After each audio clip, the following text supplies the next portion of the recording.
Rumble in the Jungle looks set to contest the Commonwealth Cup next Friday. How excited are you about that? Yeah, no, looking forward to it. Obviously we're not there yet, and we've just got a few more finishing touches to put on him, but he's in good shape and he enjoyed his racecourse gallop on the July course in Newmarket last weekend, so yeah, we're ready to go.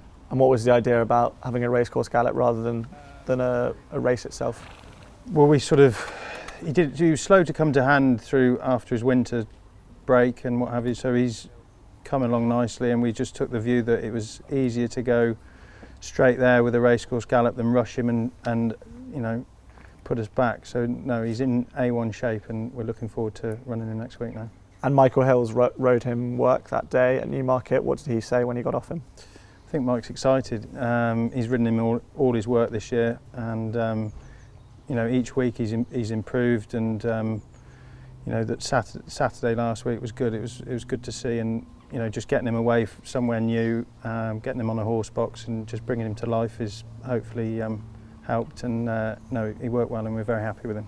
I think his last start last year in the Middle Park was a big run, and he sort of put the blip at Donny behind him, but he'd had a long season really from debuting at Salisbury before Royal Ascot, and you know, he turned up at the big meetings and ran well apart from Donny, which, you know, I think it was a combination of a couple of things that didn't see him perform that well on that day, but he's done very well from last year to this year, and he won first time out last year at Salisbury, so I'm not too worried about you know, not having a run going into Ascot. I know it's a big challenge for the team here to get him right, but he looks amazing, and in the last 2 weeks he's really thriving, and I think the form, in my mind, the way he is now, he can swing it round, I think. Yeah, and with no Calyx and the race looking to cut up a little bit, you must be excited, more excited than perhaps you were a few months ago. I think we've always had faith in him being a very good horse, and his mental state is very good. He's for a sprinter, he's very laid back and very chilled at home, and then he sort of comes alive when he gets in the gates, and you know, he knows what he's there for, which is great for us at home to be able to deal with him on a day-to-day basis. But I think before the big guns really came out, you know, with Calyx and the filly in Ireland, we were still confident, even with those in, that he's going to have a big chance next week at Ascot, because he's a good horse, and I think we're taking on horses we've run against, but I think we're in a better place than we were last year, and I'm looking forward to it. Yeah. You mentioned last year he showed he can deal with Royal Ascot. He ran really creditably, finishing 4th in the Norfolk, so he proves that he can handle the big occasion. Yeah, and that was on his second start, and you know, if you watch the replay of that race, he travelled very well for a good period of time, you know, with the American horse, and it was probably just greenness and inexperience that caught him out that day.